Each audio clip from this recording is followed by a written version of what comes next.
Salom do'stlar, bugun biz sizga suratlari butun internetni egallagan bola haqida hikoya qilamiz. Ishonchimiz komil, siz noto'g'ri va ko'p ovqat yeyish qanday zararli oqibatlarga olib kelishini hatto bilmaysiz. Voqeamiz qahramoni hayotning barcha og'riq va chorasizligini ortiqcha vazn bilan his qilgan. Va aynan shu sabab uning tarixi o'z vaqtida juda katta shov-shuv ko'targan. Ariya Indoneziyadagi qishloqda kambag'al oilada 3 kilogramdan oshiq eng oddiy va sog'lom bola bo'lib tug'ilgan. Aytish kerakki, bolakay tug'ilishidanoq yaxshi ishtahasi bilan ajralib turar, tengdoshlaridan ko'proq yerdi. 5 yoshigacha Ariya yoqimtoy do'mboqchi bo'lgan bo'lsa-da, katta bo'lgan sari u normadan ko'proq yeydigan bo'ldi. Barchasi bo'g'irsoqdagi o'lchov hissining yo'qligida edi. U ota-onasidan eng mazali deb bilgan taomini talab qilardi. Mechkay har kuni butun bir qovurilgan tovuq va tez tayyorlanadigan ugra yerdi. Ustidan shirin gazli ichimlikni bosardi.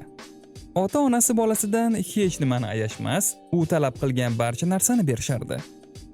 Oldindan aytishim mumkin, ular keyinroq aynan o'zlarining aybi bilan vaziyat izdan chiqqanini tan olishadi.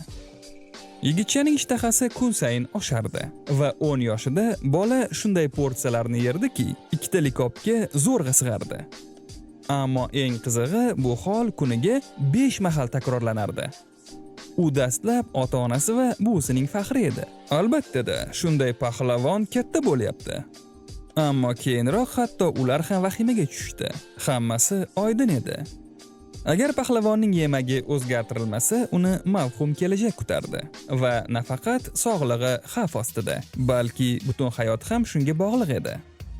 To'ymas ishtahasi sabab Ariya atigi 4 yilda 130 kilogramdan oshiq vazn yig'ib, o'ziga hammaning diqqatini torta boshladi. Shunchaki bir soniyaga tasavvur qiling. U ko'chaga chiqqanida odamlar yirik bolakay bilan hatto rasmga ham tushardi. Bunday mashhurlik boshida polvonga juda yoqqan bo'lsa-da, vaqt o'tishi bilan ota-onasi tushunishdi. Bunday davom etishi mumkin emas. Qayd etish kerak, bolaning onasi dastlab bolasi mutlaqo normal bola ekanini aytgan. Xo'sh, boshqalardek tez yugura olmasa, sakra olmasa nima qilibdi?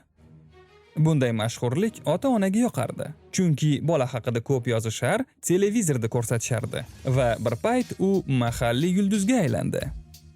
Keyingi 2 yil Ariyaning mashhurligi mamlakat bo'ylab shunday yoyildiki, mahalliy siyosatchilar bolani ovqat, kiyim va kerakli buyumlar bilan ta'minlay boshladilar. Bunday xayriya ota-onaga juda katta yordam berardi. Chunki qashshoq oilada faqat bittagina boquvchi bor edi. Pahlavon 9 yoshga to'lganida uning vazni tahlikali nuqtasiga yetdi va sog'lig'i juda tez yomonlasha boshladi. Har gal shunchaki kravatdan turish yoki 5 metr yurish qattiq hansirash va ko'z oldi qorong'ilashishiga olib kelardi. Bola normal harakatlanish xususiyatini deyarli yo'qotdi va hatto vannaga sig'may qoldi. Otasi hatto sevimli o'g'li uchun hovlisi oldida maxsus hovuz qurdi. Kiyim bilan ham juda katta muammo bor edi. Bunday o'lcham shunchaki hayotda yo'q edi. Faqatgina Sorong nomli maxsus indoneziya yubkasi yordam berardi. Ammo indoneziyalik g'ayrioddiy bola haqida gapirishda davom etishardi. 2016-yilda 10 yoshida Ariya 193 kilogram vazni bilan sayyoramizning eng semiz bolasi bo'ldi. 1 soniya. Bu uning 6 ta tengdoshi yoki salkam 3 ta katta yoshli erkakning vazni. Tahlika ko'lamini anglagan ota-ona bolani qattiq parhezga o'tkazishga harakat qilishdi. Uning ratsioniga ilk bor foydali ozuqalar kira boshladi. Masalan, guruch, bug'da pishgan baliq va sabzavotlar. Ariya stolda kichkina porsiyani ko'rganida o'zini haqiqiy yosh boladek tutardi. To'polonqilar stol oldidan ketib qolar, hatto idishlarni sindirardi. Birinchi oyda u 3 kilogram tashladi, ammo yana semira boshladi. Maktabda bayroq ko'tarish marosimi kritik lahza bo'ldi. Ariya tadbirda yiqilib tushdi va mustaqil o'rnidan tura olmadi. Yirik yigitcha haqida Indoneziyaning yirik klinikalaridan biri xabar topdi. Ular uzoq izlanishlardan so'ng bu holatni dunyodagi eng og'ir holatdagi semirish deb baholashdi va natijada ular kichkina ochofatni mutlaqo bepul qutqarishga ahd qilishdi. O'quvchining vaznini normallashtirishga urinishda klinika vrachlari Jakartadagi vazn muammosi ustida ishlovchi mutaxassislar bilan hamkorlikda ishlamoqchi bo'lishdi.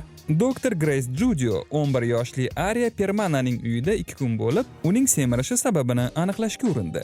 Doktor bolaning vaznini o'lchamoqchi bo'lganida, u xonasiga berkinib oldi, chunki o'zining ulkan vazniga qarash yoqimsiz edi. Shu lahzada bolaning onasi 39 yoshli Rakaya Sumantri ovqat to'la likopni qo'liga olib, xona eshigini taqillatdi.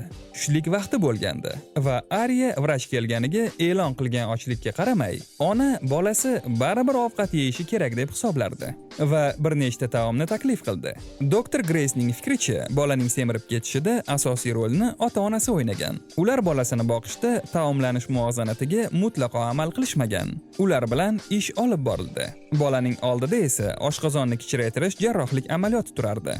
Dastlab kichkina mijozni tushkunlik qamrab oldi. U kamroq yeyishini o'ylab siqilardi. Axir uning hayotidagi asosiy quvonchi ovqat edi. Ammo baxtiga bola 5 soatlik amaliyotni muvaffaqiyatli o'tkazdi va hayotini yaxshi tarafga o'zgartirishga tayyor edi.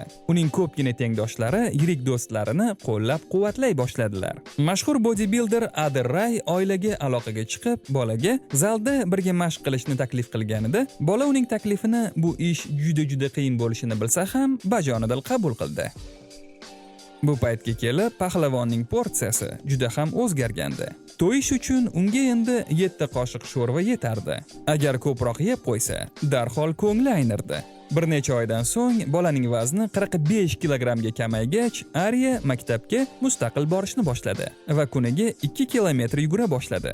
Futbol, suzish, boksga qiziqa boshladi. Umuman ilgari faqat orzu qiladigan narsalarga qiziqish boshlandi. Ammo kun kelib, o'zida sinab ko'rishini hatto o'ylab ham ko'rmagandi. Albatta, Arya uchun ota-onasi va do'stlarining daldasi juda muhim edi. Unga harakatchan o'yinlarni sabr bilan o'rgatishdi, uylariga taklif qilishdi va bolaning tushkun kayfiyatidan asar ham qolmadi. So'nggi 3 yilda bolaning hayoti juda shiddatli o'zgardi. U ota-onasining nazoratida muttasil tibbiy ko'rikdan o'tadigan, dietolog bilan maslahatlashadigan bo'ldi. U sport bilan faol shug'ullanib, ilgari vazni tufayli hatto bora olmaydigan joylarga qatnay boshladi. Masalan, akvaparkdagi suv go'rkasi. Bolaning hayotida yangi ranglar paydo bo'ldi. Tinimsiz yog'li ovqatni tiqish hobbisi o'rniga tengdoshlari kabi haqiqiy qiziqishlar keldi. Albatta, tashqi ko'rinishdagi o'zgarishlar tezda kelmadi va Arya qorni, qo'li va oyoqlaridagi osilib qolgan terilarni oldirib tashlashi uchun bir necha amaliyotdan o'tishiga to'g'ri keldi. Ammo bu shunga arzirdi. Amaliyotdan 4 yil o'tib, Arya Permana 100 kilogramm vazn tashladi. Bu uning shaxsiy ulkan yutug'i bo'ldi. Hozir uning vazni 85 kilogramm va u sinfdoshlaridan hech ham farq qilmaydi va juda oddiy hayot tarzini kechiradi. Ammo uning oxirgi fotosiga qarab, bu yigitcha yaqindagina eng semiz bola sifatida Ginnesga kirganiga hech ishongingiz kelmaydi. U sport bilan faol shug'ullanadi va o'z orzusi 60 kilogramm vaznga qarab ketmoqda. Arya Permananing tarixi nafaqat o'z shaxsiy odatlari ustida ishlash, balki unga befarq bo'lmagan insonlarning aql bovar qilmas yordamlari haqida. Ota-onalarga o'z xatolarini tan olish va haligacha o'zini to'xtata olmayotganlar uchun yaxshigina motivatsiya. 10 yoshida 200 kilogramm bo'lgan bolakay o'z hayotini o'zgartira oldimi? Siz ham albatta o'zgartira olasiz. Do'stlar, video haqida o'z fikrlaringizni albatta izohlarda qoldiring. Bilib oling. Biz bilan barchasini bilib oling. Kanalga obuna bo'lish va like aslo yoddan chiqmasin. Keyingi videolargacha.